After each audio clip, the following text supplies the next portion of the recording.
আমাদের নেক্সট সেশনটা as you know that topics is SME led industrialization fixing regulatory challenges. আমাদের এখানে speaker হিসাবে আছেন, কিনোট স্পিকার হিসাবে Rubayet Sarwar, managing director innovation consulting. ওনারা অনেক দিন ধরে এসএমই ফিল্ডে কাজ করছেন। আমাদের এখানে প্যানেলিস্ট হিসাবে বেশ কয়েকজন আছেন। আমাদের এখানে সেন্ট্রাল ব্যাংকের পলিসি লেভেল থেকে আছেন নওশাদ মুস্তফা ভাই, উনি director SME and special program department Bangladesh bank. SME foundation, যারা এসএমই নিয়ে কাজ করছে, SME foundation deputy managing director Nazim Hasan Sattar ভাই আছেন। এবং আমাদের একজন ব্যাংকার আছেন মিস্টার ওমর ফারুক খান, ওমর ভাই আছেন managing director Islami bank Bangladesh, যারা আসলে one of the largest SME bank in the country. এবং আমাদের সাথে আরও একজন স্পিকার হিসেবে এন্টারপ্রেনার আছেন কোহিনুর ইয়াসমিন, সিইও তারাঙ্গা, উনি আছেন। এবং আমাদের এই সেশনটা মডারেট করবেন miss Hosne Ferdous Sumi, senior private sector specialist, World Bank. She will be moderating. But আমার মনে হয় আমরা প্যানেল ডিসকাশনটা পরে যাই, তার আগে রুবায়েত কে আমি রিকোয়েস্ট করছি কিনোট দেওয়ার জন্য, তারপরে will move to the panel discussion. Thank you. SME বাংলাদেশের জন্য অনেক গুরুত্বপূর্ণ, এই ব্যাপারে কোনো দ্বিমত নাই আশা করি সবার মধ্যে। সো বাট এসএমই সেক্টর নিয়ে কথা বলতে গেলেই কিছু কথা বারবার আসে, সেটা হচ্ছে যে টাকা নাই, তো ক্রেডিট নাই। আমি আজকের সেশনটাতে আসলে এটার বিয়ন্ডে যেতে চাই।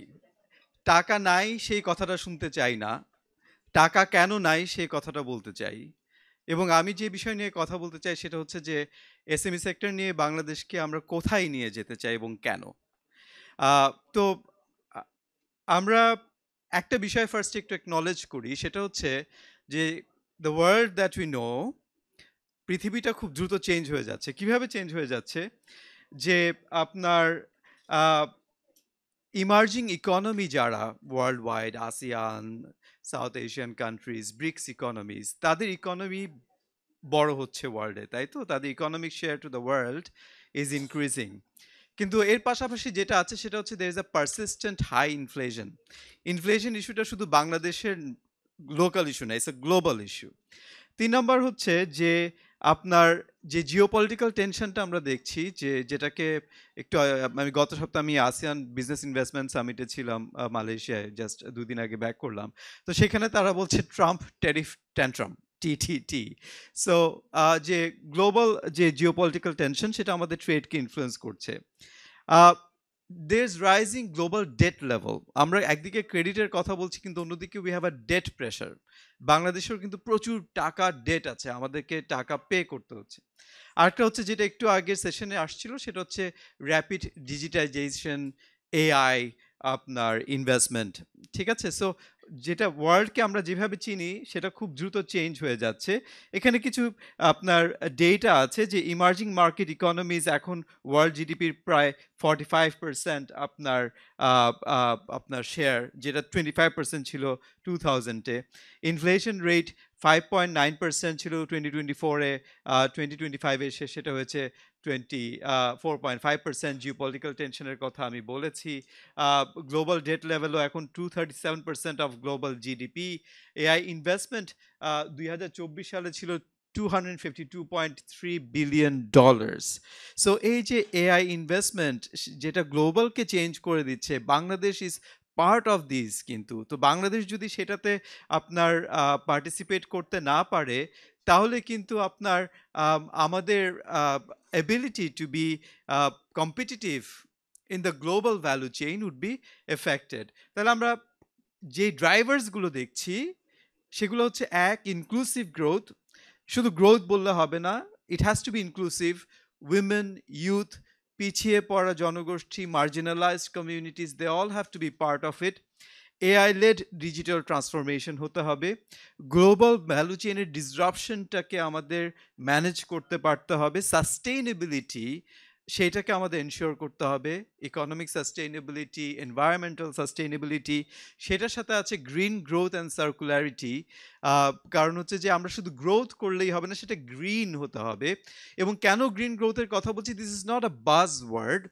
ASEAN economies are already pursuing green growth. তো সেটা যদি তারা পারসিউ করে, গ্লোবাল ভ্যালু চেইনে যারা বায়ার আছে তারা বাংলাদেশে আসবে, or they will go to ASEAN। They will go to ASEAN because they are green growth. They are achieving green growth. And if you are not achieving green growth, তাহলে as global European buyers, American buyers, Japanese buyers, EU buyers, they will not come to Bangladesh, right? আচ্ছা, cooperation, collaboration and partnership, it would be important. কাদের মধ্যে cooperation, collaboration and partnership? It is between government and the private sector, is between private sector and the philanthropic organization, is between multilaterals, bilaterals and the private sector. So এবং is between the civil society. আজকের যে reform summit, এখানে আপনারা দেখবেন innovation is a private sector entity. We are a fully private sector consulting firm. And we have partnered with Nagorik Coalition, which is a civil society. Voices Reform is a civil society organization. But we have come together because Brain and us, because we believe a partnerships গুলা are going to be the drivers of change for the future. এবং finally, a key driver is innovation in finance, technology, knowledge creation and business models. তো innovations যদি আপনার না থাকে তাহলে we won't be able to achieve the growth. So যেটা আমরা বলছিলাম যে we are part of the global value chain. MSMEs in Bangladesh, they are part of large Bangladeshi businesses who are part of large global businesses. আমরা যদি এই কানেকশনটা না দেখি তাহলে কিন্তু আমি নেক্সটে যে স্লাইডগুলো বলবো সেটা বুঝবো না। MSMEs do not operate in isolation, right?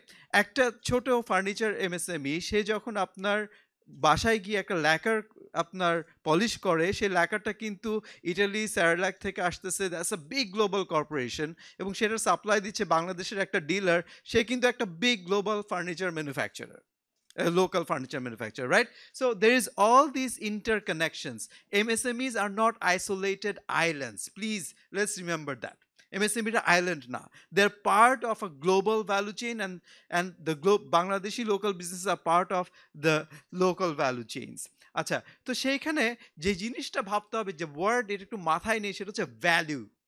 Value শব্দটাকে মাথায় ঢুকাতে হবে, নট জাস্ট সেলস।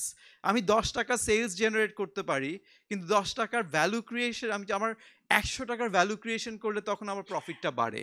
আর 10 টাকার সেলস জেনারেট করলে 8 টাকা যদি আমার কস্ট থাকে, 2 টাকার আমার প্রফিট হয়। So is the key term to understand is value creation, which is what I will pin our head on. তো আমরা সবসময় বলি সেটা হচ্ছে যে টাকা নাই, ক্রেডিট নাই। কেন টাকা নাই, এই পয়েন্টটা একটু মাথায় নিতে হবে। সেটা হচ্ছে এই যে জায়গায় ফাহিম ভাইয়ের সাথে আমার দ্বিমত, সেখানে হচ্ছে যে উনি যেমন বলছিলেন সকালে, সেটা হচ্ছে যে আপনার ব্যারিয়ার্স তুলে দেই, ডিরেগুলেশন করে দেই, সমস্ত উইমেন আনএমপ্লয়েড ইউথদেরকে এসএমই সেক্টরে নিয়ে আসি। আচ্ছা, সো লো রেগুলেশন, লো এন্ট্রি ব্যারিয়ার যদি থাকে, এবং আমরা যদি প্রোগ্রাম এবং ফিনান্সকে এমনভাবে চ্যানেল করি যেখানে হচ্ছে ওকে চাকরি দিতে পারি না, উইমেনদেরকে আপনার বড় চাকরি দিতে পারি না, আনএমপ্লয়মেন্ট, আন্ডার এমপ্লয়মেন্ট থাকবে, সো এসএমই খাতে নিয়ে যাই, তখন যেটা হবে, a lot of unemployed youth when they are attracted to the মানে এসএমই সেক্টর, তখন they all work on low value creation, high competition on prices. হ্যাঁ, যখন এই হাই কম্পিটিশন অন প্রাইসেস থাকে, তখন incentive and drivers for value creation diminishes. আর তখন যেটা হয় যে আপনার ফার্মস ফেল টু মানে অ্যাক্সেস ক্যাপিটাল, কেউ তখন তার ইনসেন্টিভ থাকে না ফর্মালাইজেশনের। কারণ আমি যখন আপনার ফাইট করছি 2 টাকার জন্য, তখন আমি ফর্মালাইজেশন করে ট্যাক্স আর ভ্যাট দিতে যাব না, দ্যাটস দ্য রিয়ালিটি। এবং আমি যখন ট্যাক্স আর ভ্যাট দিতে যাব না ফর্মালাইজেশন করতে, তখন আমি তখন সবসময় আন্ডার রেগুলেটেড থাকতে চাইবো, ডিরেগুলেটেড থাকতে চাইবো, আউটসাইড দ্য ভ্যালু চেইন থাকতে চাইবো, 5 টাকা খরচ করে 5 টাকা লাভ করে বের হয়ে যাই। কিন্তু আমি 10 টাকা খরচ করে 100 টাকায় যেতে চাইবো না। আর 10 টাকা খরচ করে 100 টাকায় যেতে না চাইলে বাংলাদেশের জিডিপি বাড়বে কোত্থেকে? So that's the key point that we need to focus on. So a low output, low money input, low output value chain থেকে আমাদেরকে বের হয়ে আসতে হবে। এখন তো সেইটা করতে গেলে আমাকে কি করতে হবে? আমাকে ভ্যালু ম্যাপিং করতে হবে, ড্রাইভ করতে হবে এমএসএমইদেরকে সেই সমস্ত সেক্টরে যেখানে ভ্যালু ক্রিয়েশন সম্ভব। Preferential access to skills, technology, finance, market access দিতে হবে। স্ট্রং বিজনেস মেম্বারশিপ অর্গানাইজেশন লাগবে। বাংলাদেশে যখন কালকেও দেখেন আপনার FBCCI, MCCCI, all trade bodies were here, কোনো বিজনেস মেম্বারশিপ অর্গানাইজেশন নাই, আজকেও নাই। But the reality is SMEs are led by business membership organization, not by the FBCCIs and MCCIs. So আমরা যখন বড় বড় সেশনে আসি তখন বিজনেস মেম্বারশিপ অর্গানাইজেশনগুলো হাওয়া হয়ে যায় কেন? Because they are just picnic organizing organizations, right? ওরা জাস্ট পিকনিক অর্গানাইজ করে, লোকাল চাঁদাবাজি রোধ রোধ করে। কিন্তু আপনি ইন্দোনেশিয়াতে যাবেন, ওরা বলে কোঅপারেসি। এই কোঅপারেসিগুলো আপনার এক একটা গ্রোথ ড্রাইভার্স। বাংলাদেশে বিজনেস মেম্বারশিপ অর্গানাইজেশন কখনো সেভাবে গ্রো করে নাই। অ্যাক্সেস টু মার্কেটস নাই, ক্যাপিটাল, টেকনোলজি, স্কিলস নাই, যেটা নিয়ে কথা হচ্ছিল। সো ওইটা আমাদের দিতে হবে। তখন এসএমইরা আপনার হায়ার ভ্যালু ক্রিয়েশন করতে পারবে। এবং সেখানে এই যে নিচে যেই আমি গ্রোথ ড্রাইভার্সগুলো বলছি, যে inclusive growth, AI, technology adoption, এগুলো আপনার কাজে দিবে। সো সেই জায়গায় যদি চিন্তা করি যে আমাদেরকে অ্যাগ্রি করতে হবে যে we need to adopt policies that are designed to support SMEs to grow as large business corporations. আমরা এসএমইকে এসএমই হিসেবে রেখে দিতে চাই না, তো তাহলে তো লাভ নাই। There will be a constant supply of SMEs, and a part of SMEs will become large business corporations. That's what we need. এখন if we are not designing our policies to make SMEs larger business corporations, then what are we striving for? আজকে থেকে 10 বছর পরে এসে Rubayet sir আবার আসলে একই কথা বললো, I want to please retire then if this is continuing. That's my ambition here. So এখন এটা যদি করতে চাই, আমি কিছু ডেটা আপনাদেরকে দেখাতে চাই কুইকলি। দেখেন যে in terms of MSME share two nominal GDP, Bangladesh is at the lowest level, 24% এই মুহূর্তে। কাম্বোডিয়া, ভিয়েতনাম, থাইল্যান্ড, ইন্দোনেশিয়া সবার পার্সেন্টেজ শেয়ার অফ এমএসএমই আপনার দেখেন as a part of GDP is quite a lot of high, এবং MSME GDP contribution in real value Bangladesh is also at the lowest level. Our discussion and debate is on how to improve that. Also আপনার যদি দেখেন যে MSME share of national employment, সেখানে বাংলাদেশ 4 নম্বরে আছে, Indonesia is very high, Malaysia, Vietnam এরা generally low. এটা আমি একটু হাইলাইট করবো কেন মালয়েশিয়া, ভিয়েতনাম একটু নিচের দিকে আছে, Thailand, India, but Indonesia is very high. Point is Indonesia to MSME সেক্টরকে একটু ডিফাইন করে রেখেছে লুজলি বাংলাদেশের মতো করে, যাতে করে এমএসএমইর কন্ট্রিবিউশন অনেক হাই দেখা যায়। কিন্তু ভিয়েতনাম প্রচণ্ড টাইটলি ডিফাইন করে রেখেছে। তো ভিয়েতনামে আপনার এমএসএমই বলতে শুধুমাত্র যারা রেগুলেটেড, যারা রেজিস্টার্ড, তাদের কথাই বোঝায়। এর বাইরে কোনো ইনফর্মাল সেক্টরকে তারা এমএসএমই হিসেবে অ্যাকাউন্টিং করে না।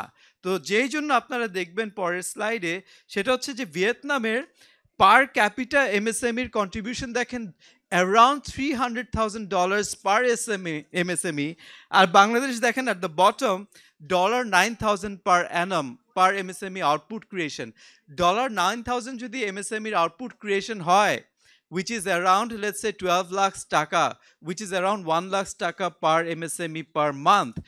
একটা MSME 1 লাখ টাকা যদি তার আউটপুট জেনারেশন থাকে, সে আয় করে কত টাকার, রাইট? সেই আয়ে সে কিভাবে আপনার তার লেবার ফোর্সকে সে টাকা দেবে, সে ব্যাংকেবল হবে কিভাবে?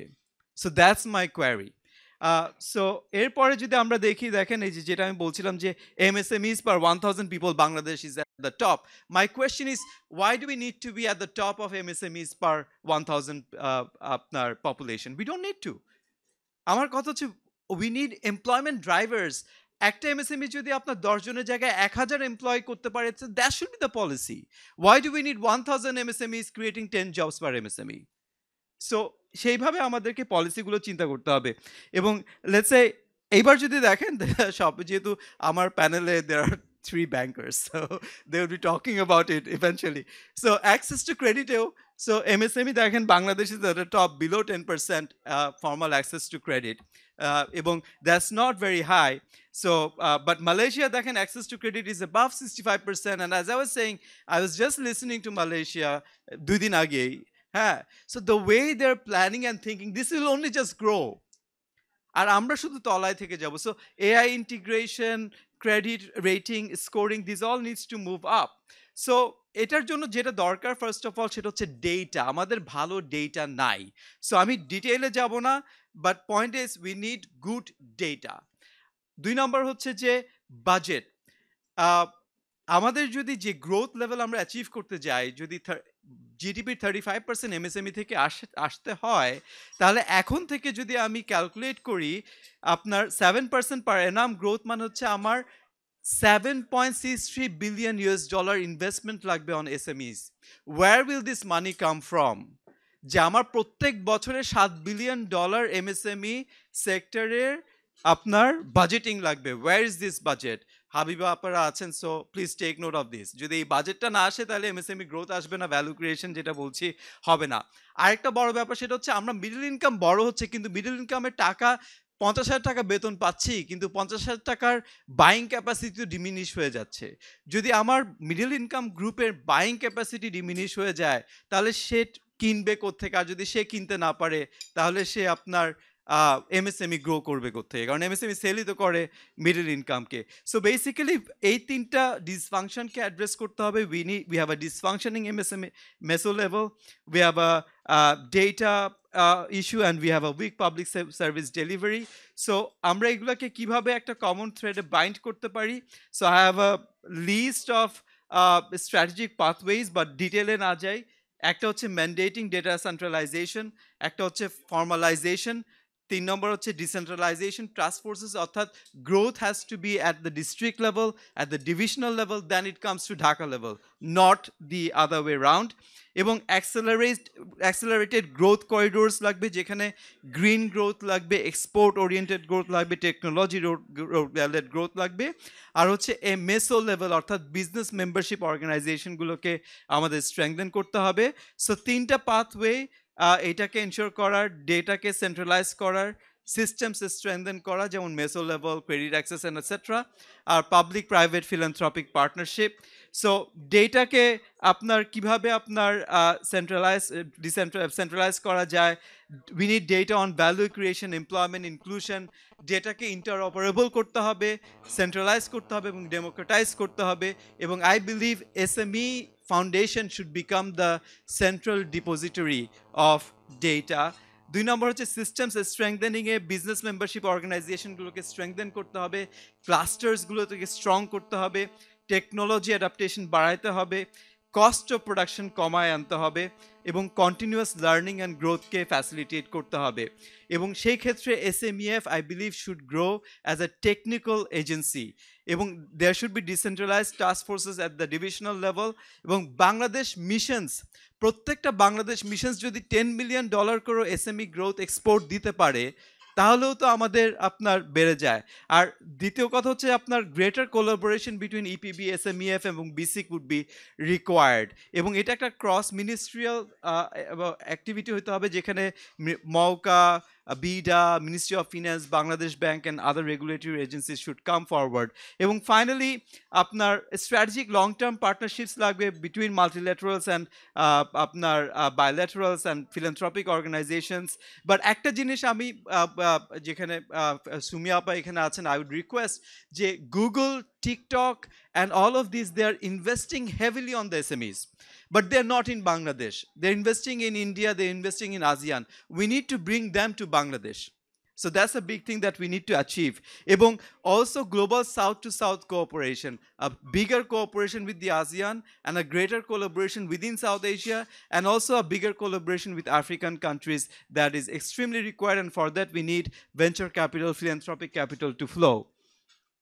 আর ফাইনালি এখানে কিছু জাস্ট এক্সাম্পলস আছে যেভাবে ইন্দোনেশিয়া এবং ইন্ডিয়া, ফিলিপিন্স অ্যান্ড আসিয়ান রিজনে কীভাবে আপনার গ্রেটার কানেক্টিভিটি এবং subsidise government credit schemes are working.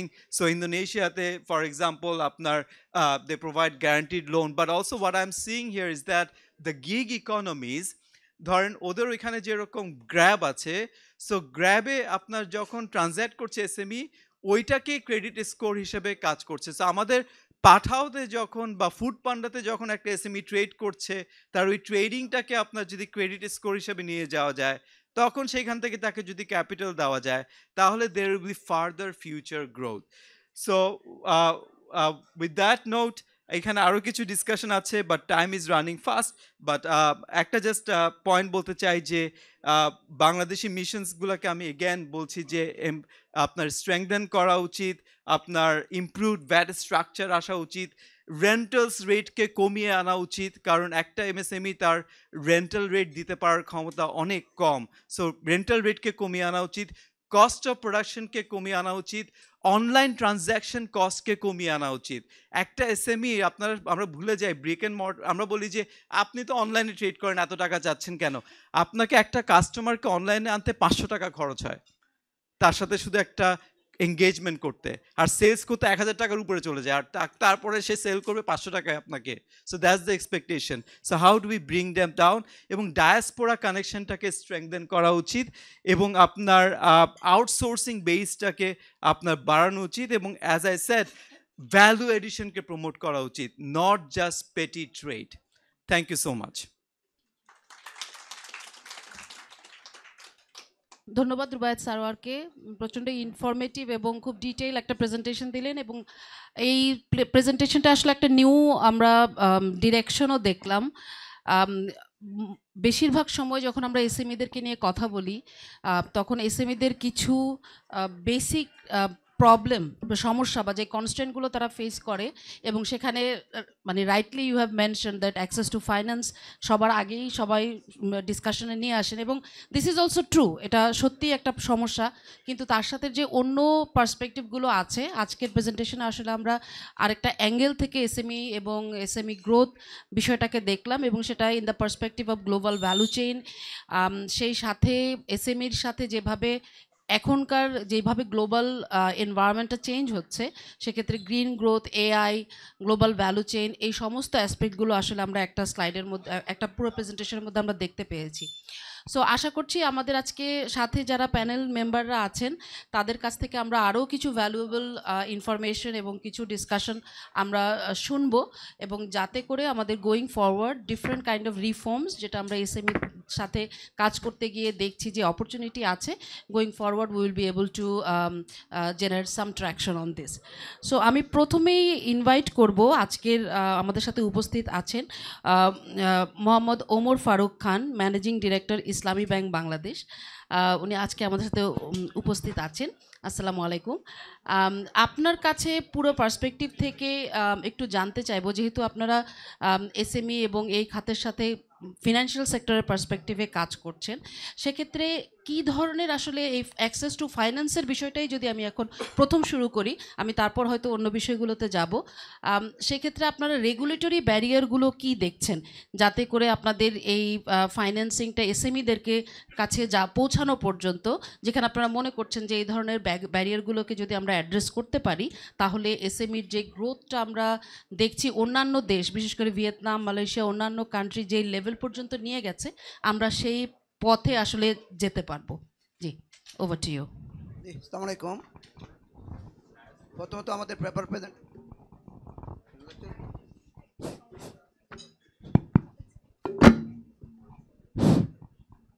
প্রেজেন্টটা সুন্দর করে তার ডিটেলস আমাদের এখানে একটা গাইডলাইন দিয়েছেন, এবং উনি এশিয়ান এবং এই সাবকন্টিনেন্টের সহ আপনার এসএমইর উপর একটা ডিটেল ফোকাস দিয়েছে। আমি ওনার পেপারটা ইন ডিটেলস, এই জন্য আমি ওনাকে পেপার প্রেজেন্টারকে ধন্যবাদ জানাই, বিজ্ঞ প্যানেলিস্টকে ধন্যবাদ জানাই।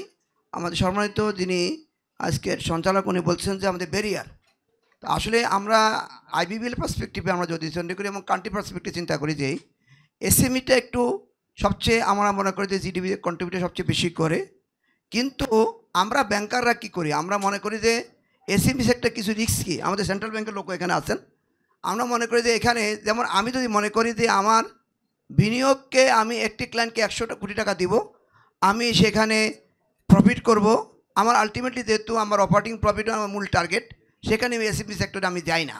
কিন্তু প্রেক্ষাপট যদি উল্টা চিন্তা করি, বিগত রেজিমে দেখা যায় যে আমার কর্পোরেট যে ইনভেস্টমেন্টগুলো হয়েছে, এখানে সবচেয়ে নন পারফর্মিং পরিমাণ বেশি। তো ইন দ্যাট কেস আমি যদি 100 কোটি টাকা 10 জনকে বিনিয়োগ করতে পারতাম, 12 জনকে বিনিয়োগ করতে পারতাম, তাহলে এখানে এসএমই সেক্টরকে আমি প্রায়োরিটাইজ করতে পারতাম, ওনাকে তাহলে এসএমই সেক্টরকে আমি এনকারেজ করতে পারতাম। এখানে আমার এসএমই সেক্টরে আমার এমপ্লয়মেন্ট জানানোর জন্য হতো যে আমি ম্যানুফ্যাকচারিং সেক্টরকে আমি এনকারেজ করি এখানে এসএমইতে, বিশেষ করে যদি আমরা জানি যে এসএমইতে 3টি সেক্টর, ম্যানুফ্যাকচারিং, সার্ভিস সেক্টর এবং ট্রেডিং সেক্টর। যদিও ব্যাংকারগুলা ম্যাক্সিমামগুলা ম্যানুফ্যাকচারের ক্ষেত্রে ট্রেডিং সেক্টরকে এনকারেজ করে। তো আমি এখানে ব্যারিয়ারের ক্ষেত্রে প্রথমত আমি মনে করবো যে বাংলাদেশের কান্ট্রি পার্সপেক্টিভে উদ্যোক্তার বড় অভাব, এটা আমি জানি। যদিও রিসেন্ট সময়ে বাংলাদেশ ব্যাংক এবং এসএমই ফাউন্ডেশন উদ্যোক্তা উন্নয়নে বেশ কিছু কর্মকাণ্ড কার্য চালিয়ে চালিয়ে যাচ্ছে, এবং এই উদ্যোক্তা ভালো উদ্যোক্তা পেলে, এখন উদ্যোক্তা যদি ভালো পায় সেখানে তার ফাইন্যান্সের সমস্যা। তো উদ্যোক্তা ইসলামী ব্যাঙ্কগুলো কী করে, তেল মাথার তেল দেয়, যার কাছে টাকা নেই তাকে অবশ্য দেয় না, এটা বাস্তবতা। কিন্তু আমরা মনে করি যে যিনি ভালো এন্টারপ্রেনার যদি হয়, ভালো কোনো প্রোডাকশন যদি প্রোডাক্ট যদি নিয়ে আসতে পারে, তারা আমরা সেখানে ফাইন্যান্স করতে পারি। তো এসএমই সেক্টরের ক্ষেত্রে আমাদের বর্তমান যেই আমার আইপিবিএল পার্সপেক্টিভে আমি যদি চিন্তা করি, আমরা মনে করি যে এসএমই সেক্টরে অবশ্যই গুরুত্ব দেওয়া উচিত, কারণ এটা জিডিপির বড় কন্ট্রিবিউশন রাখে এবং এমপ্লয়মেন্টের বড় কন্ট্রিবিউশন রাখে। এবং এখানেই সবচেয়ে বড় সুবিধাটা হলো এখানে নন পারফর্মিং বা এনপিএ যে বড় বড় বাংলাদেশে একটা বড় সমস্যা, সেটা কম। দ্বিতীয় হলো এখানেই রিসেন্টলি ভেরি রিসেন্টলি আমাদের সেন্ট্রাল ব্যাংকের লোকজন আছেন, এখানে একসময় এসএমইতে আমরা বিনিয়োগ করলে আমরা প্রভিশনে কিছু বেনিফিট পেতাম, কিন্তু বর্তমান বোধহয় খুবই সম্ভব কোনো রেগুলেটরি বান্ডিংয়ের কারণে এটার যেই প্রভিশনিংয়ের হারটা বেড়ে গেছে, এই জন্য কিছু কিছু ব্যাংক এখনও এসএমই সেক্টরে কিন্তু বিনিয়োগ করতেছে না। আমি প্রতিবন্ধকতার ক্ষেত্রে দুইটা জিনিসকে প্রথমত বলবো, একটা হলো যদি উদ্যোক্তা আমরা ভালো উদ্যোক্তা পাই, ভালো এন্টারপ্রেনার পাই, অবশ্যই তাকে বিনিয়োগ করব। এবং এই বিষয়ে বাংলা সেন্ট্রাল ব্যাংক কিছু স্টার্টার ফান্ড দিয়েছেন, সেখান থেকে আমরা শুরু করতে পারি। দ্বিতীয় হলো প্রভিশনিংয়ের ক্ষেত্রে যদি এখানে আমরা কিছু রিল্যাক্সেশন দিতে পারি, তাহলে অবশ্যই আমরা সেখানে এসএমইকে আমরা এনকারেজ করতে পারি। তৃতীয় হলো আমরা এই সেক্টরটা হলো অনেকটা মনিটরিং বা সুপারভাইজিং বেশি করতে হবে। বেশি মনিটরিং বা সুপারভাইজিং করলে আমরা এখানে নন পারফর্মিং থেকে বেরিয়ে আসতে পারি। তো আমি সংক্ষিপ্ত আমার অভিজ্ঞতা, আমাদের বর্তমানে যে এসএমই বিনিয়োগ আমাদের টোটাল পোর্টফোলিওর প্রায় 18%, এটা আমরা টার্গেট নিয়েছি আমরা 27 বা 2027 নাগাদ 29 বা 30-তে চলে যাব। আমরা একটু কথা না বললে নয়, সেটা হলো ইসলামী ব্যাংক পার্সপেক্টিভে আমরা আমাদের আরডিএস নামে একটি প্রকল্প আছে, যেটা হলো ক্ষুদ্র পল্লী ঋণ প্রগত, একটা মাইক্রো ফাইন্যান্স, ইসলামী মাইক্রো ফাইন্যান্স। এখানে কিন্তু আমরা 10,000 টাকা থেকে 4 লক্ষ টাকা পর্যন্ত বিনিয়োগ করি, এবং সে বিনিয়োগের এখানে 92% কিন্তু ওমেন এন্টারপ্রেনার, এবং এরা দেখা গেছে বেশ কিছু গ্র্যাজুয়েশন হয়, এবং এই মাইক্রো ফাইন্যান্স থেকে কিন্তু এসএমইতে এদের বেশ কিছু সংখ্যা কিন্তু আপনার গ্র্যাজুয়েশন হয়েছে। তো আমরা আমাদের প্রায় 34,000 গ্রামে এখন এই মাইক্রো ফাইন্যান্স, ইসলামী মাইক্রো ফাইন্যান্সটা কার্যক্রম আছে, এবং এটা রিকভারি অলমোস্ট 99%। তো আমরা এই আমার অভিজ্ঞতা থেকে কথা বলি, আমি পরবর্তীতে ইনশাল্লাহ শেয়ার করব। চন্দ্রকে ধন্যবাদ। আসসালামু আলাইকুম রহমতুল্লাহ। হ্যালো, অসংখ্য আপনাকে। খুব গুরুত্বপূর্ণ একটা পয়েন্ট যেটা আমি এখন নোটে রাখছি, এরপরে আমরা ওই পয়েন্টে যাব। সেটা হচ্ছে উনি বলেছেন যে ভালো উদ্যোক্তা, ভালো এসএমই। তো এই ডেফিনেশন এবং how we can break it down, আসলে এই ভালো এসএমই বলতে আমি এই ডেফিনেশনটা ফিনান্সিয়াল সেক্টরের পার্সপেক্টিভে কি বুঝি, এই আলোচনাটা মনে হয় একটু খুব জরুরি। আমরা সেটাতে আসছি একটু পরে। আমি এরপরে যেটা যাদের নিয়ে আজকে আলোচনা এসএমই, এবং সেই সাথে একজন নারী উদ্যোক্তা আমাদের সাথে আছেন, কোহিনুর ইয়াসমিন আপা, সিইও অফ তরঙ্গ।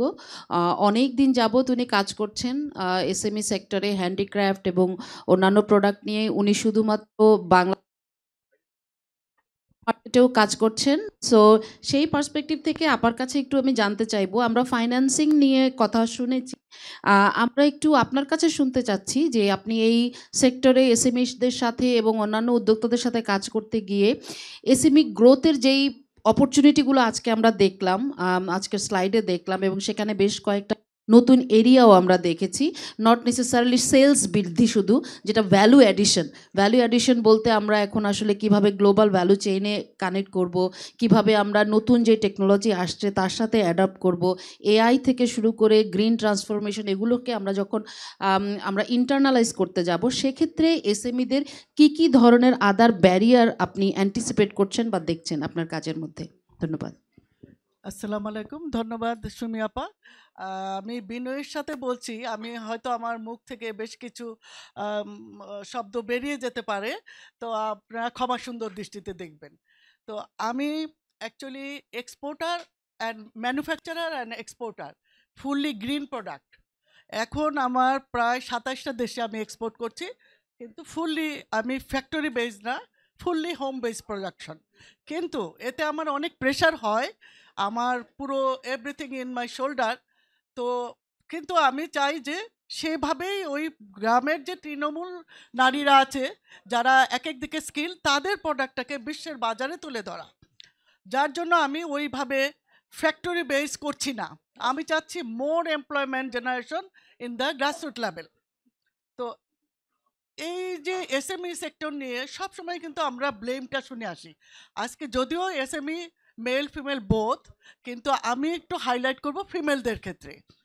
ফিমেলদের ক্ষেত্রে যেমন আমার পাশে ব্যাংকার ভাই অনেক কথা বললেন, ভালো উদ্যোক্তা পাওয়া যায় না। সুমি আপার সাথে সাথে আবার করলেন ভালো উদ্যোক্তার ডেফিনেশন কি। আমি এইটাতে খুবই লজ্জা বোধ করি, কারণ আমি 27টা দেশে এক্সপোর্ট করছি এবং কন্টিনিউয়াস, আমার কখনো নারীদের হাত খালি যায় না। হাত খালি বলতে প্রোডাকশন হয় না। এই যে এখন আরএমজিতে একটু স্লো, কিন্তু আমাদের মার্কেট কিন্তু স্লো না। তো এখন এই ওনার পাশাপাশি আমি এটা জানতে চাচ্ছি সবার কাছে, হাউজের কাছে, যে ডেফিনেশনটা কি। তবে ব্যাংকার ভাই যে ওমর ভাই বললেন, আমি কিন্তু ব্যাংক থেকে অনেক লোনের জন্য অ্যাপ্লাই করেছি। তারপরে আমার কিন্তু ব্যাংক থেকে প্রচুর ওনাদের সাথে আমার যথেষ্ট আর্গু হয় কি নিয়ে, কেন আমাকে দেওয়া হবে না, কোন ক্লজ থেকে আমি এক্সক্লুডেড, বা তাদের কোনটা আমি মিট করতে পারিনি। তো এই যে জিনিসগুলা নারী উদ্যোক্তা আছে তারা কিন্তু আমার মতো এরকম আর্গু করতে পারে না, যার বিধায় ওই ব্যাক অ্যান্ড ফোর্থ, কালকে এটা নিয়ে আসো, কালকে ওইটা নিয়ে আসো, এই করতে করতে আমার বোনটা এক সময় ফেড আপ হয়ে যায়, অনেক সময় চলে আসে। তবে এই ক্ষেত্রে আমি বলবো যে এটা কোঅপারেটিভ হাত বাড়িয়ে দিতে হবে। যেমন রুবায়েত ভাই অলরেডি বলেছেন, অন্যান্য দেশে কিন্তু, আমার দেশে এসএমই কত 126%। আমি এটা বিশ্বাস করি না, কারণ ঘরে ঘরে আমাদের নারীরা অ্যাক্টিভ কাজ করছে, কিন্তু তার যেই সাপোর্টগুলা দরকার, যেমন AI, product development, market, innovation, এই যে জিনিসগুলা, এইটা তার গ্যাপ। এটা তো একদিনে হবে না, তার পিছনে আমাকে এফোর্ট দিতে হবে। এটা রাষ্ট্র দিতে পারে, ব্যাংক দিতে পারে, গভর্নমেন্ট প্রতিষ্ঠানগুলো দিতে পারে। এইগুলো যতক্ষণ আমরা না দিব ততক্ষণ এই যে আমরা এই বাণীটাই শুনে যাব যে এসএমইরা অ্যাক্টিভ না, এসএমইদের লিমিটেশন আছে, গ্যাপ আছে। এই জিনিসগুলোকে আমাদের আগে এনশিওর করতে হবে। মার্কেট অ্যাক্সেস, এই যে প্রোডাক্ট ডেভেলপমেন্ট ডিজাইন, আপনারা শুনে অবাক হবেন, আমার কিন্তু প্রতিদিনই নিউ প্রোডাক্ট নামে, যেহেতু আমি 27টা দেশের, তাদের ডিমান্ড, তাদের কালার, তাদের কালচার, এগুলা নিয়ে কিন্তু আমাকে রিসার্চ করতে হচ্ছে। কন্টিনিউয়াস আমার 2জন ডিজাইনার বসে আছে, তারা সাপোর্ট করছে। এইগুলা তো সবগুলা নারীর পক্ষে সম্ভব না, এসএমইদের সম্ভব এতগুলা লোককে এমপ্লয়মেন্ট করা। তো এই যে সাপোর্টগুলা যতক্ষণ পর্যন্ত না আসবে ততক্ষণ পর্যন্ত আমরা অনেক কিছুতে আগাতে পারবো না। তারপরে আমি আসি ইনোভেশন, তো আমি বললাম ভ্যাট ট্যাক্স রিফর্ম। হ্যাঁ, আমার 3 সার্টিফিকেট আছে, আমি হায়ার ট্যাক্স পেয়ার, ভ্যাট আছে, এভরিথিং আছে, কিন্তু অনেক ছোট এসএমই আছে, তাদের কিন্তু এই জিনিসটা অনেক কনস্ট্রেন্ট। এইটাকে কিভাবে করা যায়, আমি একটু বুদ্ধি পাকাচ্ছিলাম, মানে চিন্তা করছিলাম, যেমন একটা সিলিং করে দেওয়া যায় কি না। সে $30,000 উপরে যদি এক্সপোর্ট করে, তখন তার ভ্যাট ট্যাক্স 3 সার্টিফিকেট এটা অ্যাপ্লিকেবল, অথবা $50,000 উপরে যা করবে তা তার নিচে বিলো 50 এটা এক্সাম্পটেড। এই ধরনের কিছু পলিসি আমাদের করতে হবে, যেটা কিন্তু দেশের বাইরেও আছে, যেমন নারী উদ্যোক্তা একটা সিলিং দেওয়া আছে। এই জিনিসগুলা আমাদের করতে হবে। তারপরে ল রিফর্ম, তারপরে করাপশন, এই যে কাস্টমসে কি পরিমাণ আমরা যে ডিফিকাল্টিস ফেস করি, এটা অবশ্য আমরা প্রায়ই বলে থাকি। তারপর যেহেতু এত গুণীজন এখানে, এটা না বলে আমি থাকতে পারছি না। এই যে কাস্টমসে আমার 4টা দেশের স্যাম্পল পাঠিয়েছে, প্যাকেজ পুরোটা বার্ন হয়ে গেছে। তো এখন এই স্যাম্পলটা কিন্তু আমাকে ছাড়াতে গিয়ে যেই টাকাটা আমাকে পে করতে হয়, এটা কোয়াইট হাই আমার জন্য। তো এইখানে কিছু করা যায় কিনা। আর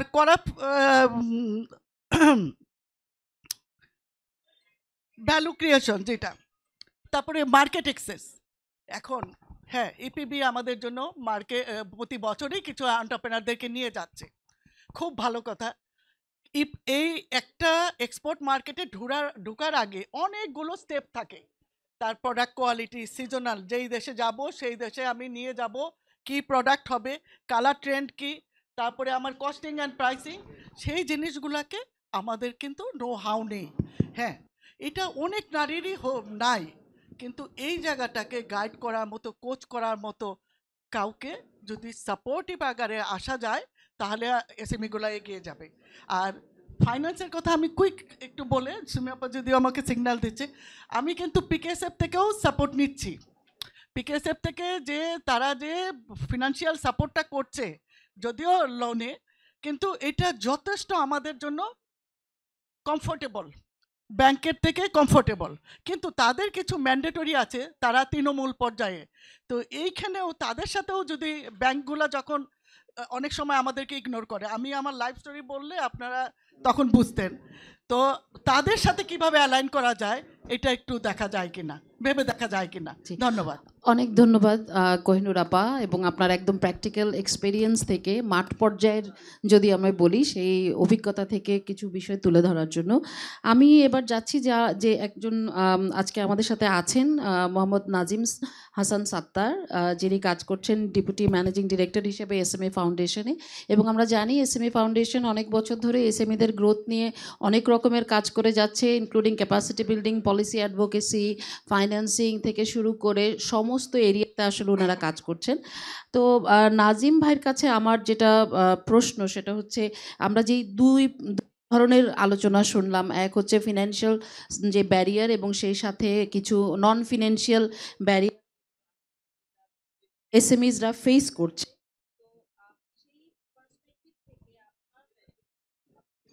হ্যালো, আপনার কাছ থেকে একটু শুনতে চাচ্ছি যে আপনার অর্গানাইজেশন পক্ষ থেকে কি কি ধরনের ইনিশিয়েটিভ প্রথমত আপনারা এখন নিচ্ছেন, খুব সংক্ষেপে যদি একটু হাইলাইট করতেন। আর সেই সাথে আজকের যেই মূল বক্তব্য ছিল, কিনোটস যে বিষয়গুলো ছিল, সেই নতুন যেই চ্যালেঞ্জগুলো যেটা এসএমইরা সামনের দিকে ফেস করবে, সেক্ষেত্রে আপনারা কি কি। থ্যাংক ইউ আপা। প্রথমেই রুবায়েত ভাইকে ধন্যবাদ। একদম আমি একটা ফিউচারিস্টিক প্রেজেন্টেশন একটা অবশ্যই বলতে হবে। রুবায়েত ভাইয়ের বিষয়ে একটু বলি যে রুবায়েত ভাই কিন্তু মানে এখন যে এসএমই পলিসি যেটা করতে যাচ্ছে, এসএমই পলিসি 2025, যে শিল্প মন্ত্রণালয় হয়তো বা সহসাই এটা এপ্রুভ হবে, ওইটাতে কিন্তু রুবায়েত ভাই একটা চমৎকার মানে রোল প্লে করেছেন। রুবায়েত ভাই আমাদেরকে সাপোর্ট দিয়েছেন এসএমই পলিসিটাকে যুগ উপযোগী করার, এবং ওনার ফাইন্ডিংগুলো মারা চমৎকার। তো ওই প্রেজেন্টেশনে আমি এটার রিফ্লেকশন দেখলাম, ভালো লাগলো। আচ্ছা, একটা কথা যে সাবজেক্ট যেটা বললেন আপা, যে আমরা রুবায়েত ভাই ওনার প্রেজেন্টেশন কিন্তু এশিয়ান কান্ট্রিগুলোর উপরে উনি ফোকাস করেছেন। এটা একটা চমৎকার বিষয় যে আমরা যদি আমরা যারা 70 পরে যারা জন্মেছি, আমরা যদি দেখি যে এই গত 3-4 দশকে এশিয়ার কতগুলো কান্ট্রি, বিশেষ করে চায়না বা মালয়েশিয়া, থাইল্যান্ড, ভিয়েতনাম, ওরা কিন্তু ট্রিমেন্ডাস ইকোনমিক গ্রোথ কিন্তু তারা করেছে, এটা আমাদের চোখের সামনেই করেছে।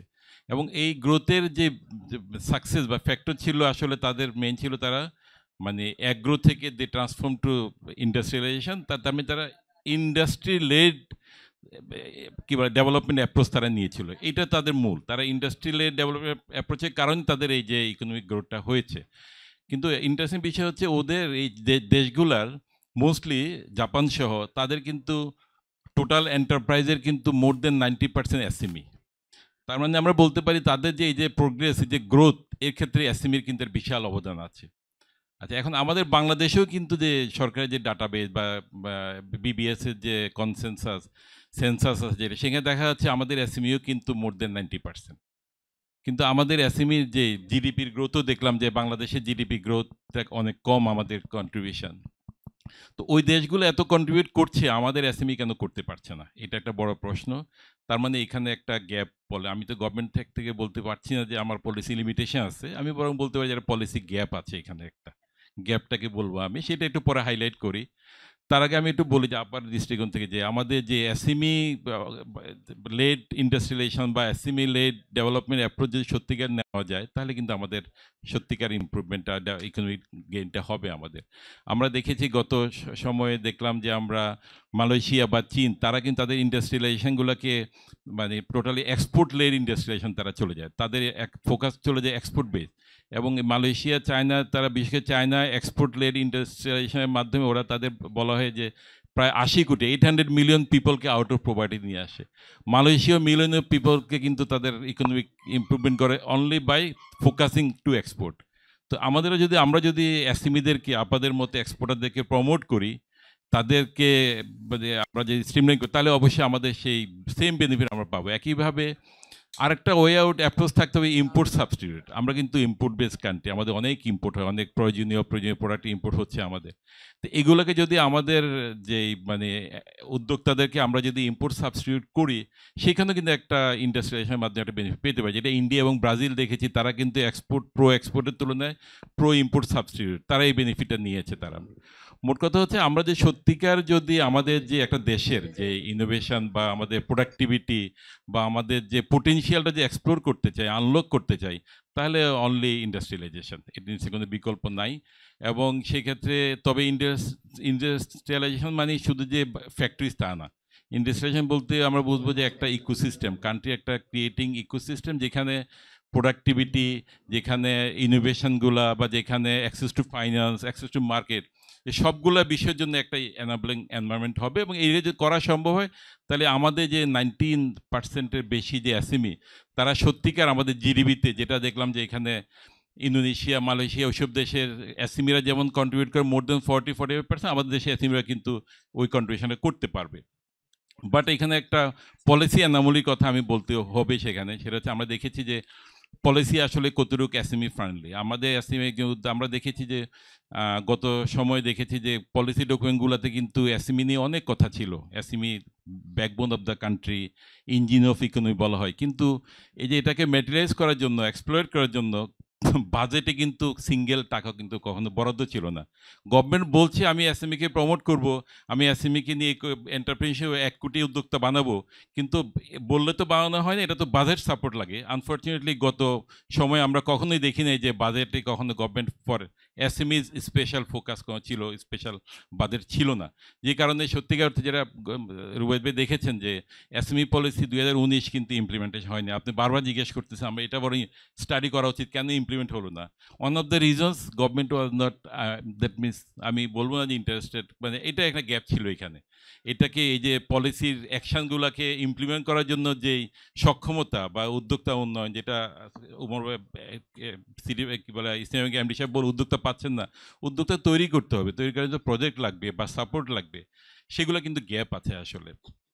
যারা উদ্যোক্তা নিয়ে কাজ করে লাইক ফাউন্ডেশন, লাইক বিসিক, তাদেরও তো সক্ষমতা বাড়ার দরকার আছে, সেটা কিন্তু আসলে হয়নি। আরেকটা বিষয় হচ্ছে আসলে গুড গভর্নেন্স। আমরা দেখি এখন যে আপনি দেখেন এখন যত্রতত্র কিন্তু মানে কী বলা যায়, কী বলে ব্যবসা, রাস্তায় রাস্তায় মোড়ে কিন্তু প্রচুর ব্যবসা প্রতিষ্ঠান।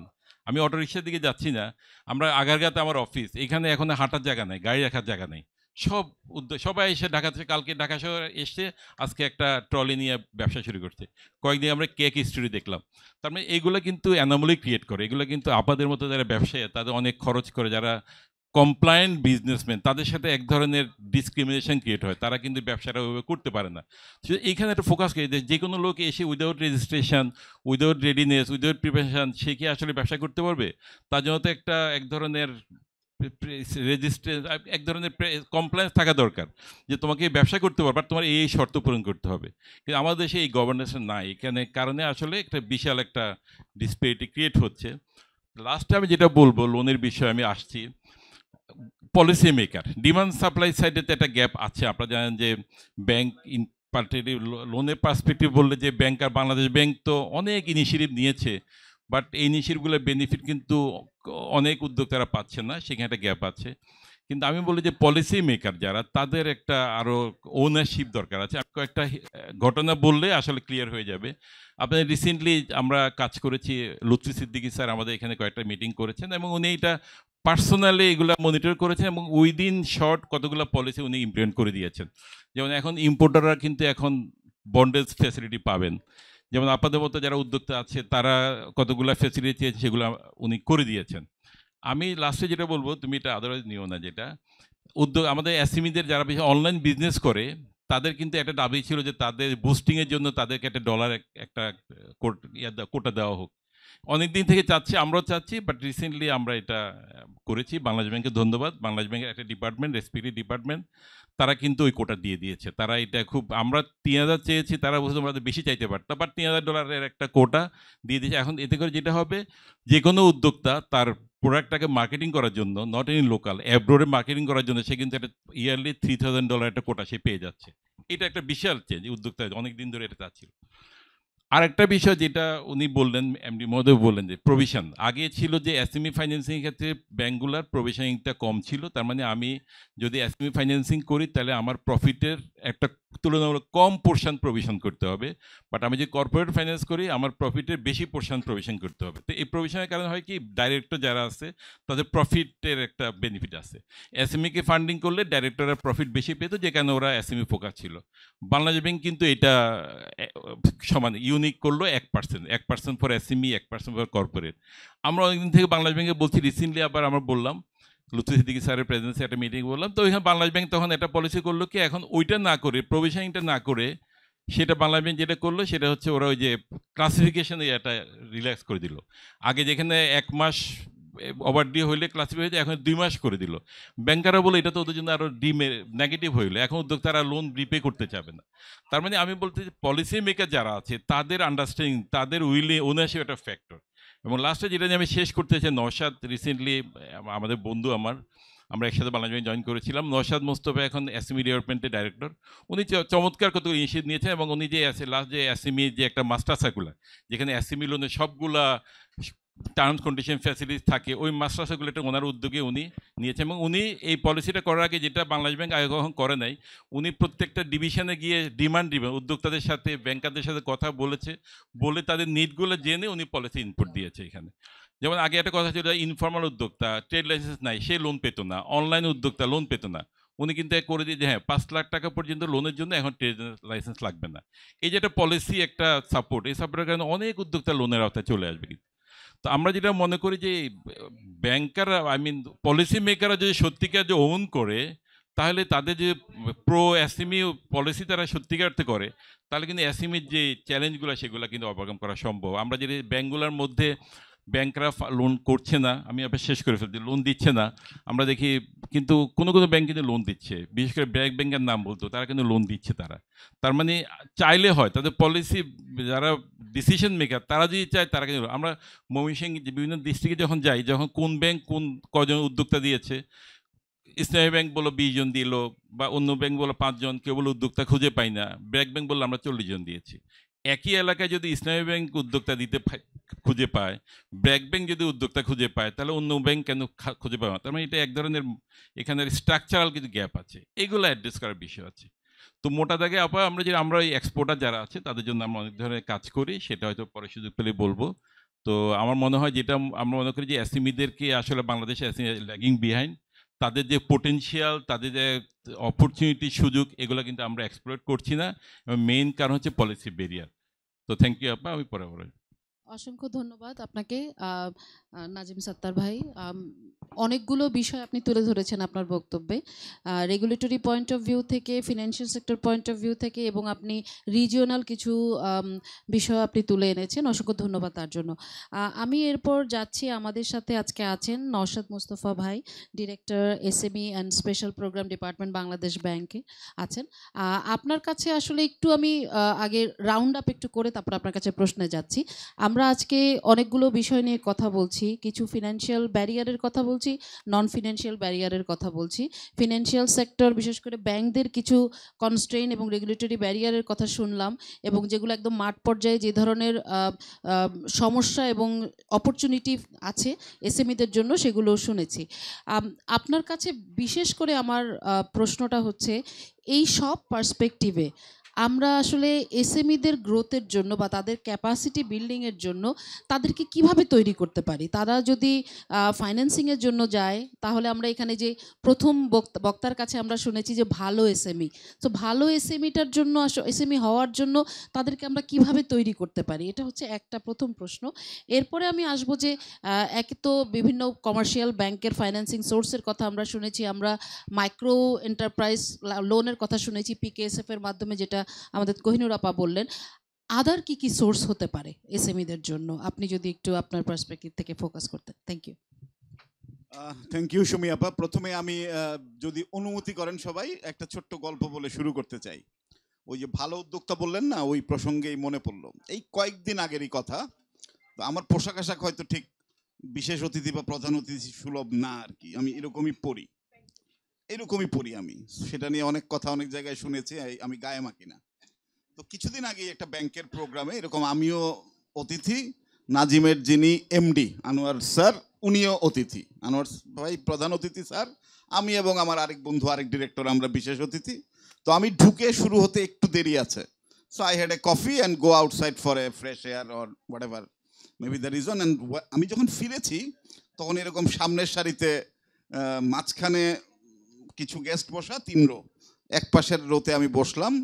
তো এক ব্যাংকের মোটামুটি সিনিয়র কর্মকর্তা এসে আমাকে খুব বিনয়ের সাথে, আমার এরকমই পোশাক পরা ছিল, সাদা একটা shirt and a jeans and a Keds. তো উনি বললেন যে এটা একটু বিশেষ অতিথিদের জন্য, আপনি যদি কাইন্ডলি একটু সেকেন্ড রোটাতে বসেন। তা আমি খুব সুন্দর করে একটা হাসি দিয়ে বললাম, ভাই আমাকেও তো আপনাদের ব্যাংকের এমডি সাহেব দাওয়াত দিয়েছিলেন, এইখানে ঠিক জায়গায় আসলাম কি না। ততক্ষণে উনি বুঝতে পারছেন যে ইটস, তো যাই হোক, গল্পটা এই কারণে বলা, ভালোর তো আসলে কোনো স্পেসিফিক ডেফিনেশন নাই।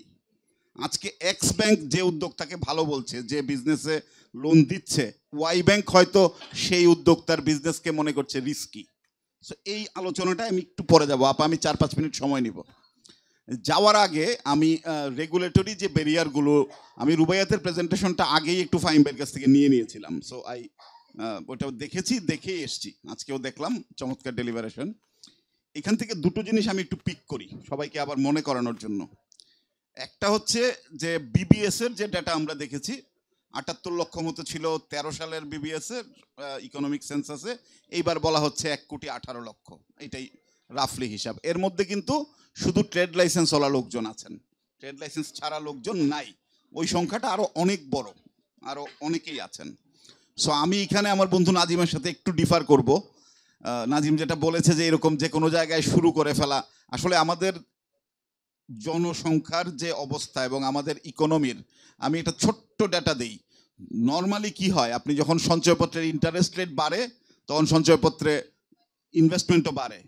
গত বছরে ইন্টারেস্ট রেট বাড়া সত্ত্বেও বাংলাদেশে 6,000 কোটি টাকা সঞ্চয়পত্র কম বিক্রি হয়েছে। তার মানে কি, মানুষ আসলে সঞ্চয় ভেঙে খাচ্ছে। ইকোনমির অবস্থাটা এই রকম। আমরা ইনফ্লেশনের যে গ্লোবাল ডাটা দেখলাম, এই ডাটার সাথে যদি বাংলাদেশের ডাটার কম্পেয়ার করি, গ্লোবালি আপনার তেলের দাম, মানে 2 রকম তেলের কথাই বলছি, ফুয়েল এবং আমরা যে ভোজ্য তেল, এবং প্রাইস ইন্ডেক্স সব কিছু কোভিডের পরে উঠেছিল, রাশিয়া ইউক্রেন যুদ্ধের পরে আবার কিন্তু একদম নর্মাল জায়গায় চলে আসছে। আমাদের ইনফ্লেশন কিন্তু সেই জায়গায় আমরা আনতে পারি নাই। কেন পারি নাই সেটা অন্য একটা ডিবেট, সেই ডিবেটে যাব না। আমার বলার কথাটা হচ্ছে যে ইনফর্মাল উদ্যোক্তাও যেমন থাকবেন, ফর্মাল উদ্যোক্তাও থাকবেন। ইনফর্মালদের কেউ কেউ ফর্মাল হবেন, ফর্মালদের মধ্যে কেউ কেউ বড় হবেন। এটা একটা রেস, এই রেস চলতেই থাকবে। সো আমাদের যখন আমরা পলিসি মেক করি, আমরা কিন্তু সমস্ত ধরনের যে উদ্যোক্তা আছেন তাদের জিনিসটা মাথায় রেখে প্রত্যেকের নিড ক্যাটার করার চেষ্টা করি। কতটুকু পারি বা পেরেছি সেই প্রসঙ্গে যাব না। আরেকটু নাজিমের সাথে অ্যাড করব যে $3,000 যেটা আমরা বাংলাদেশ ব্যাংক থেকে অ্যালাউ করেছি, এটা কিন্তু শুধু এক্সপোর্টারদের না, যারা লোকালি এফ কমার্স করছেন, এখন আপনারা জানেন আমার চেয়ে ভালো, অর্গানিক বুস্টিং বলে এখন কিছু আর নাই। এখন আপনি ফেসবুক বুস্টিং করতে গেলে আপনাকে পে করতেই হবে, এবং সেই টাকাটা আপনাকে রেমিট করতে আগে অনেক ঝক্কি হতো, বন্ধুবান্ধব কারোর ক্রেডিট কার্ড এইভাবে। এখন কিন্তু আপনি এই সুযোগটা হয়েছে। ইন্টারেস্টিং, এখানে আরেকটা গল্প চলে আসে, আমার কথা একটু বেশি হলে ক্ষমা করবেন। এই সামিটেই গতকালকে একজন আলোচক ছিলেন, নাম বলবো না, সার্কুলারটা হওয়ার পরের দিনই আমাকে মেসেজ করেছেন, ভাই এর দিনে দিলেন মাত্র $3,000। এখন এখানে আবার আমি বলছি আসলে ভালোর বা এর সংজ্ঞা কি। $3,000 লিমিটটা অনেকেই খুব খুশি যে না একদিন পরে একটা কাজ হলো, লাগলে আবার লিমিট বাড়বে, কিন্তু এমনও লোকজন আছেন যারা এটা কি হইলো। সো আপনি এই কারণেই উদ্যোক্তাদের জন্য একটু বলে আমি আপনার দ্বিতীয় প্রশ্নটায় যাব। উদ্যোক্তাদের জার্নিটা কিন্তু কঠিন। কোহিনুর আপার সাথে আমি অনেকদিন ধরেই দেখছি, তার জার্নি কিন্তু আমার মতো নাজিমের জার্নির মতো সহজ জার্নি না। এইটুকু মেনে নিয়েই উদ্যোক্তা হতে হবে। কেউ যদি মনে করেন যে না আমি উদ্যোক্তা হয়েছি, সকল সহায়তা আমাকে ব্যাংক করে দিবে বা এসএমই ফাউন্ডেশন করে দিবে, ভাই এই রাস্তা আপনার জন্য না। আপনাকে ফাইটটা করতেই হবে দিনে রাতে 24 ঘন্টা। আচ্ছা, এইবার রুবাইয়াতের দুটো পয়েন্ট আমি পিক করে একটু আপনার দ্বিতীয় কথার দিকে যাচ্ছি, রেগুলেটরি কি কি জিনিসের চেঞ্জেস দরকার। প্রথম কথা হচ্ছে সেন্ট্রাল ডেটাবেস লাগবেই। আমরা জানি না ওই বিবিএস এর আবার কবে ইকোনমিক সেন্সাস হবে 10 বছর পরে, আমরা 78 থেকে 1,18,00,000 তারপরে আবার হয়তো 1.5 কোটি বলবো, এরা কে কি কদ্দূর এটা কিন্তু আমরা জানি না। তাহলে এটা কে করবে, কাজটা কার? আমি রুবাইয়াতের সাথে একো করি, কাজটা এসএমই ফাউন্ডেশনের। এসএমই ফাউন্ডেশনের যে ম্যান্ডেট, হ্যাঁ তাদের হয়তো রিসোর্স কনস্ট্রেন্ট আছে, রিসোর্স বলতে মানুষের কনস্ট্রেন্ট, টাকার, সেই জায়গায় পার্টনারশিপগুলো খুব কাজে লাগতে পারে। এখানে ওয়ার্ল্ড ব্যাংক আছেন, আইএফসি, অন্যান্য যারা, সামথিং শুড বি ডান। এবং আমি এসএমই ফাউন্ডেশনের সবার সাথেই আমরা কাজ করছি। আমি বারবারই ওনাদেরকে অনুরোধ করি যে আপনারা দরকার হলে আপনাদের রেগুলার যে অন্য কাজগুলো সেটাতে কনসেন্ট্রেশন একটু কম দিয়ে হলেও ডাটাবেসটা আগামী 2 বছর 1.5 বছরের মধ্যে করার কাজটা যদি করতে পারেন, এইটাই এসএমই বাংলাদেশের এসএমই উন্নয়নের জন্য একটা বিশাল কাজ হবে। সো এই সেগ্রিগেশনটা দরকার, কে কি করব, কে কতটুকু করব, সব কাজ সবাই করতে পারবে না। যেমন আমরা কি করি, আমরা শুধু এসএমই যারা উদ্যোক্তা তাদের অর্থনৈতিক যে সহায়তাটা দরকার, ঋণ সহায়তা, সেটার সাপোর্টগুলো দেওয়ার জন্য আমরা কাজ করি, পাশাপাশি ইকোসিস্টেমের টুকটাক অন্য জিনিস, রেমিটেন্স, আদার থিংস। অন্যান্য যে হাজারটা ব্যারিয়ার আছে, একজন উদ্যোক্তা যখন, আমি ব্যাংকের ভাইবা নেই মাঝে মধ্যে, চাকুরির ভাইবা, এনসিসি ব্যাংকে চাকরি করে একটা ছেলে, এমটিও, ম্যানেজমেন্ট ট্রেনিং অফিসার, চাকরি কনফার্ম হয়ে গেছে অলমোস্ট, আর 1-2 মাস বাকি, শেষ হইলে তার বেতন হবে 66,000। সে সরকারি ব্যাংকে ভাইবা দিতে আসছে অফিসার পদে। অফিসার পদে বেতন কত জানো? স্যার জানি, 34,000 না 36,000 সব মিলে হবে। কেন আসতে চাচ্ছ? স্যার যেখানে বিয়ে ঠিক হয়েছে সরকারি চাকরি ছাড়া বিয়ে দিবে না। হাসবেন না, এটা আজকের যুগেও রিয়েলিটি।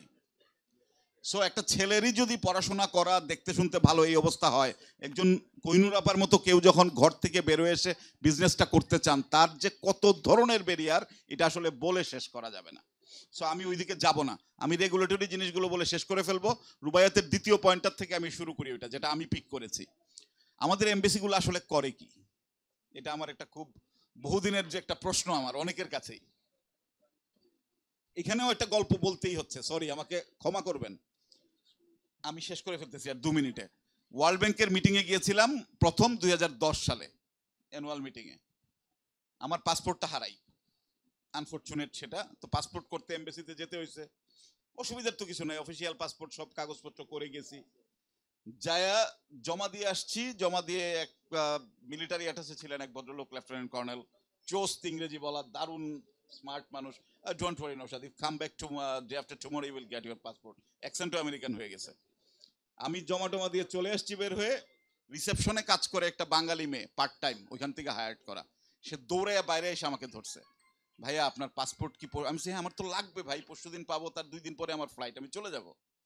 তাহলে আপনি একটু পার্সু করেন, নাইলে কিন্তু আপনি পাসপোর্টটা পরশুদিন পাবেন না। আমি বললাম এটা কি বলো তুমি, এটা অফিসিয়াল পাসপোর্ট, আমি সব কাগজপত্র সহ পুলিশ রিপোর্ট এভরিথিং জমা দিলাম, পাবেন না ভাইয়া। ওনারা এখানে একটু সময় থাকেন, বাকি সময় বাইরে কাজ করেন, অন্যান্য জায়গায় কাজ করেন। আমি বললাম আমার চাকরি ইয়েতে চলে যান। আমি একটু পার্সু করি নাই, যে দেখি পার্সু করা যেত, করি নাই। গিয়েছি, পরের দিনও আমি ফোন করেছি, হ্যাঁ চলে আসেন। গিয়েছি, পাসপোর্ট হয়েছে, কিন্তু 2টা জিনিস ঘটছে। একটা হচ্ছে আমার স্থায়ী ঠিকানা এবং পার্মানেন্ট অ্যাড্রেস, 2টা, মানে পার্মানেন্ট এবং লোকাল কারেন্ট অ্যাড্রেস উল্টাপাল্টা লেখা। আমি বললাম ভাই এটা তো ঢাকা হবে আর ওইটা হবে একটা মফস্বল শহরের নাম বললাম। তো অসুবিধা কি, 2টাই তো আপনার অ্যাড্রেস। বললাম ভাই আমি তো থাকি ঢাকায়, আমার কারেন্ট অ্যাড্রেস হবে ঢাকা, ওইটা হবে আমার পার্মানেন্ট। একটা অ্যারো দিল, এটা অ্যারো দিয়ে এটা পড়তে হবে, ওইটা এটা পড়তে হবে, কিন্তু পাসপোর্টে সাইন করার লোক নাই, যিনি সই করবেন তিনি নাই। আমি বললাম ভাই একটু একটু তো নিয়ম কানুন জানি, ক্লাস 1 and above যারাই আছেন এখানে যে কেউ সাইন করতে পারেন। এরকম হ্যাসেল করে আমাকে এই পাসপোর্টটা নিতে হলো। আমি মোটামুটি একটা চাকরি বাকরি করি, ভালো একটা ডেলিগেটের সাথে গিয়েছিলাম। সো আমার প্রশ্ন হচ্ছে, এমবেসি ওই কাজটা করবে না যতক্ষণ পর্যন্ত না রাষ্ট্রের একদম টপ থেকে। আরেকটা কথা বলি, উইথ অল ডিউ রেসপেক্ট, এই কাজ এমবেসিটা বেজ হতে পারে, কিন্তু এমবেসিতে যারা কাজ করেন, যারা পোস্টেড হন বিভিন্ন কারণে, তারা পারবেন না। এবং এটার সাথে আমি অ্যাড করি, শুধু এসএমই ডেভেলপমেন্টের জন্য না, প্রত্যেকটা এমবেসিতে, অ্যাটলিস্ট যে এমবেসিগুলোতে আমার গ্রোথ পটেনশিয়াল আছে, আমার এক্সপোর্টের সুযোগ আছে এবং আমার রেমিটেন্স আনার সুযোগ আছে, সেইখানে এমবেসির সাথে আলাদা একটা ছোট উইং, 2-3টা লোকের এক্সপার্ট দেশ থেকে পাঠানো উচিত। সেটা বাংলাদেশ ব্যাংকের লোক হতে পারে, এসএমই ফাউন্ডেশনের হতে পারে, চেম্বারের লোক হতে পারে, বাট যাদের স্পেসিফিক অ্যাসাইনমেন্ট থাকবে যে আগামী 1 বছর তুমি এই পরিমাণ রেমিটেন্স বাড়াবা এবং এই পরিমাণ এক্সপোর্টের লিঙ্ক তৈরি করবা। এটা কেমনে হবে আমি জানি না, কিন্তু আমি আমার মনের ইচ্ছাটা বললাম। এখানে অনেকেই আছেন পলিসি মেকার। আর একটা ছোট্ট কথা বলে শেষ করে ফেলি, আমরা অনেক কিছুই চেষ্টা করছি, কিন্তু এই যে 24-এর 5ই আগস্টের পরে আমাদের একটা চেঞ্জের আশা মনের তৈরি হয়েছে না অনেকের, এখানে অনেকেই আছেন খুব অ্যাক্টিভ রোলে ছিলেন ওই সময়। বিলিভ মি, এই আশাটা তৈরি হতে যতক্ষণ লাগে, আশাটা মিলিয়ে যেতেও তার চেয়ে খুব বেশি সময় লাগে না। আশাটাকে বাঁচিয়ে রাখতে গেলে প্রত্যেকটা কর্নার থেকে কোঅর্ডিনেটেড এফোর্টে সবার কাজ করতে হবে। সেটা যদি আমরা না পারি, তাহলে আবারও রুবাইয়াতের মতো বলতে হয় 10 বছর পরেও আমি রিটায়ার করে এরকম বক্তৃতা বিভিন্ন জায়গায় দিয়ে বেড়াবো, এসএমই সেক্টরের উন্নয়ন হবে না। সরি সময় বেশি নেওয়ার জন্য। অসংখ্য ধন্যবাদ আপনাকে।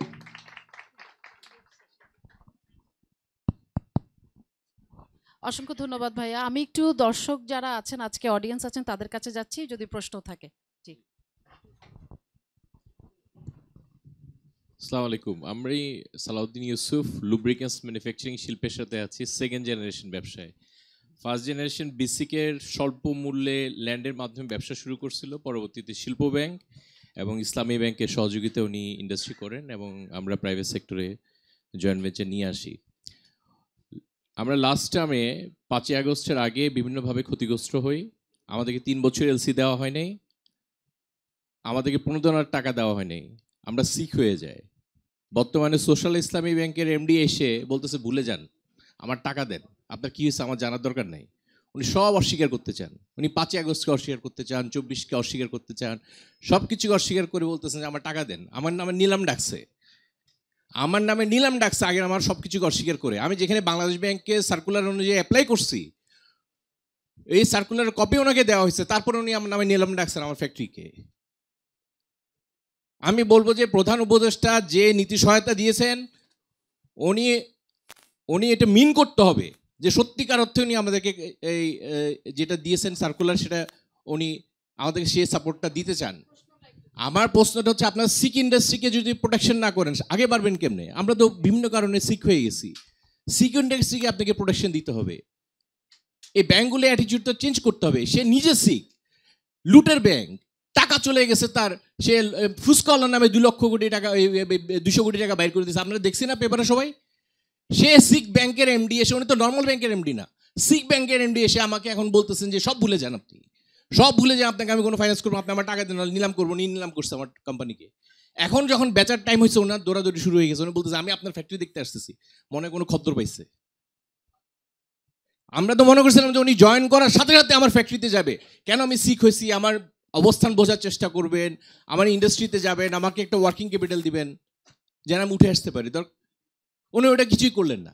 আমি বলছি যে we have to be serious, আমরা যা বলছি we have to mean it, we have to mean it, নাহলে আমাদেরকে সিক করে, আমাদেরকে ধ্বংস করে দিয়ে আগে বাড়তে পারবো না। ধন্যবাদ। সোশ্যাল ইসলামী ব্যাংক আপনাকে যদি প্রপার সাপোর্ট না দিয়ে থাকে, বাংলাদেশ ব্যাংকের নির্দিষ্ট উইন্ডো আছে, নির্দিষ্ট আর কোথায় বলবো? আচ্ছা ঠিক আছে, মুখে মুখে বললেও লাভ হবে, আপনাকে এফআইসিএস দিতে অথবা গভর্নর স্যারের কাছে একটা দিতে হবে অথবা বিআরপি দিতে। আমরা তো দিয়ে রাখছি, ফার্স্ট সার্কুলার পাওয়ার পরে তো আমরা অ্যাপ্লাই করছি। আপনার প্রশ্নটা আমরা ঠিক আছে, আমরা আলাদাভাবে। ধন্যবাদ। আর আজকের সেশন রিলেটেড যদি কোনো প্রশ্ন থাকে, ওখানে একটা আছে, ওখানে একটা মাইক্রোফোন দেন। জি জি জি, ওকে ঠিক আছে, আগে ওখানে দেন।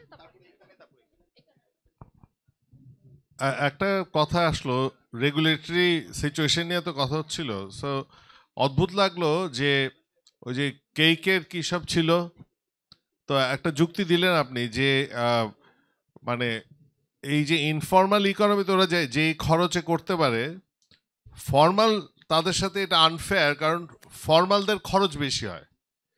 এই খরচটা তো আসলে রেগুলেটরি খরচ। এই রেগুলেশন দিয়ে আমরা কি করতেছি? এই রেগুলেশন যদি আমার কস্ট অফ বিজনেস বাড়ায় দেয়, আমার মনে হয় আপনার রেগুলেটর একটু মাথা পরিষ্কার করেন, stay out of the way, আমাদের কাজ করতে দেন ভাই। আপনারা আইসা আমার খরচ বাড়ায় দেন, মানে কি যে এটা না স্পেসিফিক আমি বলছি না, আপনারাই যেটা বললেন, আপনারাই বলছেন যে যারা ফর্মাল ইকোনমির ভিতরে আছে তার খরচ বেশি, যারা ইনফর্মালি আসছে তারা এই ফর্মাল ইকোনমির মানুষজনকে সমস্যায় ফেলে দিচ্ছে।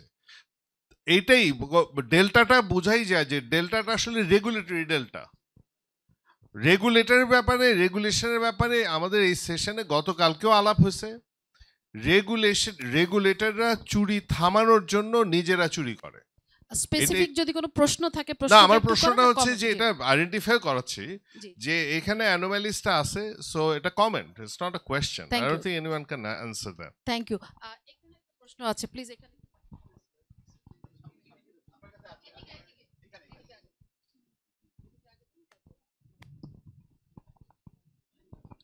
আসসালামু আলাইকুম, আমার নাম সাজিদ রহমান।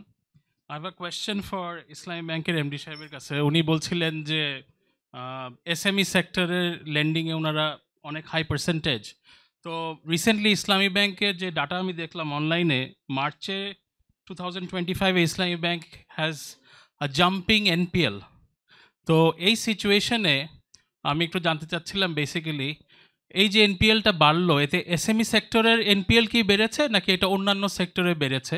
আর যদি এসএমই সেক্টরে না বেড়ে থাকে, এসএমই সেক্টরে যারা কাজ করছে তাদেরকে যেই ফান্ডটা ইসলামী ব্যাংক অ্যাভেলেবল করতো, সেই ফান্ডিংয়ে কোনো ধরনের লিমিটেশন সৃষ্টি হচ্ছে কিনা আমি একটু কিউরিয়াস এটা জানার জন্য, যদি কাইন্ডলি আনসার করেন। আরো একটা প্রশ্ন নিয়ে তারপর একসাথে আমরা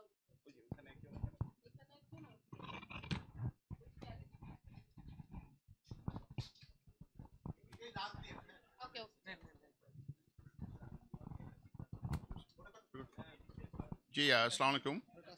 আমরা স্পেসিফিকলি আমি জাস্ট দুটো জিনিস নিয়ে একটু বলি। রিসেন্টলি আমরা গাজীপুর কাপাসিয়া থেকে একটা এসএমই প্যারিসে N4G summit, nutrition for growth সামিটে পাঠিয়েছি। এখানে আমি একটা জিনিস দেখলাম, উনি কিন্তু খুব একটা ভালো ইংলিশ বলে না। N4G সামিটে কিন্তু প্রায় ওয়ার্ল্ডের সব মেজর অর্গানাইজেশনসগুলোই ছিল। তো ইসলামী ব্যাংকের উনি যিনি বলেছেন যে বাংলাদেশে ভালো উদ্যোক্তা পাওয়া যায় না, not only is she exporting to multiple countries, আমি অবাক হয়ে গেলাম। উনি যাওয়ার আগে আমি ওনাকে জিজ্ঞেস করলাম যে আপনি তো ইংরেজি বলতে পারেন না, আপনি একটু দেখবেন যে কিভাবে একটু ম্যানেজ করা যায়। উনি বলল, ভাই চিন্তা করেন না, আমি আমার স্কুলে গিয়ে আমার ছেলের মাস্টারের কাছে জিজ্ঞেস করছি কি করব। উনি আমাকে একটা অ্যাপ দেখাই দিয়েছে যেখানে ফ্রেঞ্চ বাংলা থেকে উনি ট্রান্সলেট করবে, ওখান থেকে অ্যাপটা থেকে ইংলিশে ট্রান্সলেট করে বলবে। So that is the enterprising spirit this country has. আমার মনে হয় এটা আমরা বারবার ভুলে যাই, যখন আমরা বলি এটা আমরা বারবার ভুলে যাই। আর ব্যাংকের থেকে I don't think the banks are doing enough. Islami bank দিয়ে তো আমি সব ব্যাংকিং সেক্টরের রেসপন্সিবিলিটি টুয়ার্ডস এসএমই জাজ করতে পারবো না। সেকেন্ডলি, আমরাও আমাদের অর্গানাইজেশন থেকে এসএমইর যে নিউ পলিসি যেটা 2025 to 2030 ফর্মুলেশনে ছিল, আমরাও এখানে আমরা কন্ট্রিবিউট করেছি। একটা জিনিস আমি বারবার দেখেছি, আমাদের আগে যে এসএমই পলিসিটা ছিল সেটাও যথেষ্ট ভালো ছিল, এবারও যেটা হয়েছে সেটাও it's more advance, but no one talks about who is gonna implement.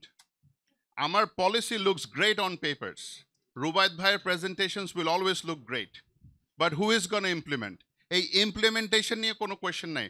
5 years আমরা এবার যে নতুন পলিসিটা হয়েছে, জি নতুন পলিসি যেটা হয়েছে, অ্যামেজিং আইডিয়াস, বাট আমি আজকে এখানে বলে দিতে পারবো because of lack of coordination among government agencies, because of lack of sincerity and lack of planning, কিছুই হবে না। That is the lack of confidence that we have right now. So এগুলো যদি একটু অ্যাড্রেস করা যায় ভালো হয়। আমরা একটা প্রশ্ন লাস্ট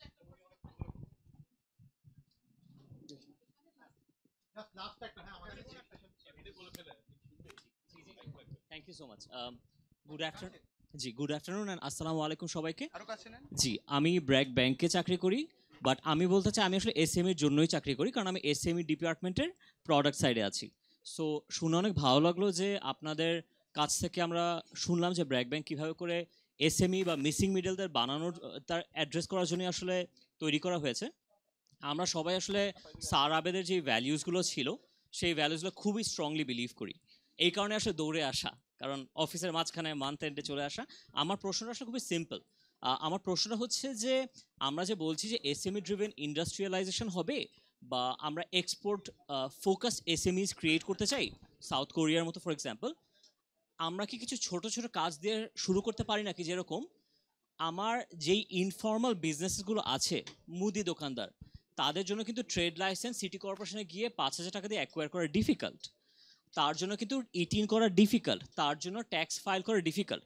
আমরা কিন্তু দেখেছি আমাদের রিসেন্টলি আমাদের এসএমই এসপিডি ডিপার্টমেন্ট বেশ সহজ করেছে, 10 লাখ টাকা পর্যন্ত সিআইবি চার্জ নেয় না।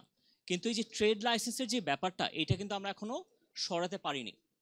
আপনার কি মনে হয় মিনিস্ট্রি অফ কমার্সের যে ডিরেক্টিভ আছে, এই ডিরেক্টিভটা মেনে আমরা সিম্পলিফাইড একটা ট্রেড লাইসেন্স যেটা ফ্রি অফ চার্জ ইস্যু করা যায়, এমন কি কিছু করা যায়? বিকজ আমার জন্য ব্র্যাক ব্যাংকের জন্য জি trade licence is a big আমি ব্যারিয়ার। আপনার কাছে যাচ্ছি প্রশ্নটা নিয়ে। জি থ্যাংক ইউ। আমাদের ফার্স্ট কোয়ার্টারে দ্যাট ইজ আমাদের 24-এ অ্যাকাউন্ট ক্লোজ করলাম, সেখানে এনপিএল বেড়েছে, এটা নিশ্চয়ই আপনি দেখছেন আমাদের ফিনান্সিয়াল যখন আমরা ডিসক্লোজ করলাম। এটা বেসিক্যালি আসলে আপনারা জানেন যে বিগত দিনগুলোতে যে সমস্ত বিনিয়োগগুলা বা আমরা বলি এটা সারফেসে আসে নাই, বাস্তবতা এগুলা সবই আন্ডার দি কার্পেট যেগুলো ছিল, এগুলো যখন ওপেন হলো তখন বাস্তবতা হলো যে এইতে এনপিএল বেড়ে গেছে। এটা হলো মেন রিজন।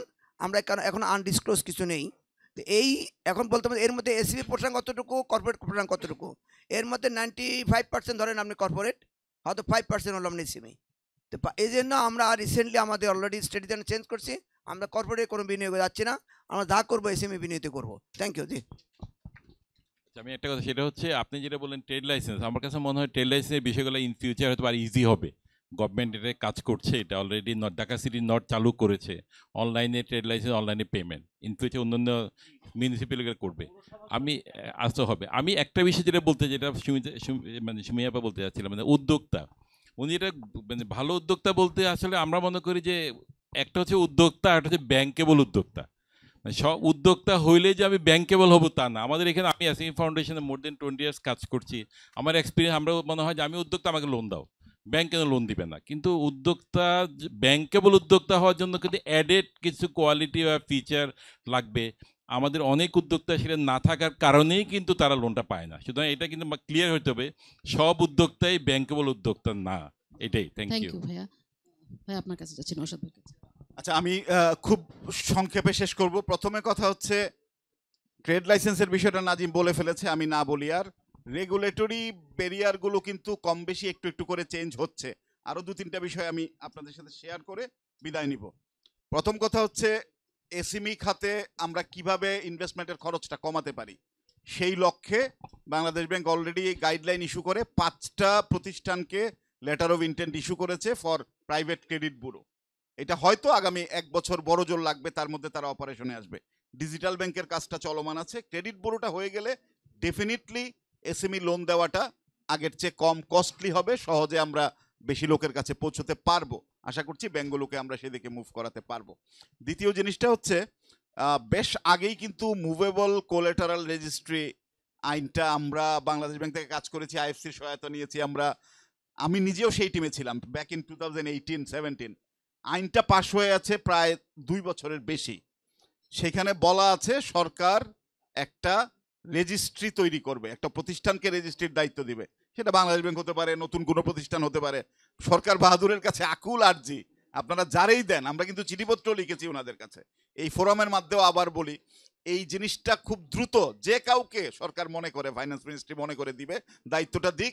এই 2-3টে জিনিস যখন ঘটবে তখন ডেফিনেটলি এসএমই ফাইন্যান্সিংটা আরও অনেক বেশি মানে বেগবান হবে। এই কাজগুলো হতে একটু সময় লাগে, কিন্তু হবে। আমরা আশাবাদী সবাই মিলে কাজ করলে অবশ্যই আমাদের কিছুটা হলেও অগ্রগতি হবে। ধন্যবাদ। অসংখ্য ধন্যবাদ। আমি 1 মিনিটে জাস্ট একটু আজকের ডিসকাশনের যদি কি হাইলাইট পয়েন্ট যেগুলো আমার কাছে মনে হয়েছে অ্যাজ এ টেক অ্যাওয়ে আমরা নিতে পারি সেই পয়েন্টগুলো যদি বলি। আমরা এখানে আজকের ডিসকাশনে অনেকগুলো রেগুলেটরি ব্যারিয়ার নিয়ে কথা বললাম এবং সেই সাথে আরও যেটা জানলাম যে কিছু কিছু রেগুলেটরি ব্যারিয়ারের ক্ষেত্রে কিছু উদ্যোগ অলরেডি নেওয়া হচ্ছে, বাট তারপরেও মনে হচ্ছে আরও অনেক ইমপ্রুভমেন্টের অনেক সুযোগ আছে। তো এই বিষয়টা আসলে ট্যাকেল করার একটাই উপায় যে কনস্ট্যান্ট এই যারা এসএমই আছেন তাদের সাথে পলিসি মেকারের ডায়ালগটা কন্টিনিউ করতে হবে, বিকজ ডায়ালগের কারণেই কিন্তু এ পর্যন্ত যে কয়টা চেঞ্জ হয়েছে সেটা হয়েছে। সো এইটা কন্টিনিউ করা প্রয়োজন। আরেকটা বড় বিষয় যেটা আমরা দেখলাম যে এখানে ডেটা অ্যাসিমিট্রি আছে, ইনফরমেশনের অনেক গ্যাপ আছে, বিশেষ করে এসএমই রিলেটেড ইনফরমেশন যেটা খুব crucial to take any kind of policy decision. Also financial সেক্টরের জন্য যে কোনো ইমপ্লিকেশন, তাদের ক্ষেত্রে যে কোনো পলিসি ইমপ্লিকেশনের জন্য এবং কোনো স্টেপ নেওয়ার জন্য ডেটার একটা বড় গ্যাপ আছে। এখানে একেবারে ন্যাশনাল লেভেলে কিছু ইনিশিয়েটিভের প্রয়োজন আছে। আরেকটা বিষয় আমরা দেখলাম যে অনেক সুন্দর আমাদের পলিসি বলেন বা বিভিন্ন রকমের অ্যাকশন প্ল্যান, অ্যাক্টিভিটি প্ল্যান, অনেক রকমের প্ল্যানিং স্টেজে অনেক কিছু আছে, ইমপ্লিমেন্টেশনে অনেক রকমের এখনও ঘাটতি রয়ে গেছে। সেক্ষেত্রে কোঅর্ডিনেশন একটা বড় সমস্যা আমরা দেখেছি।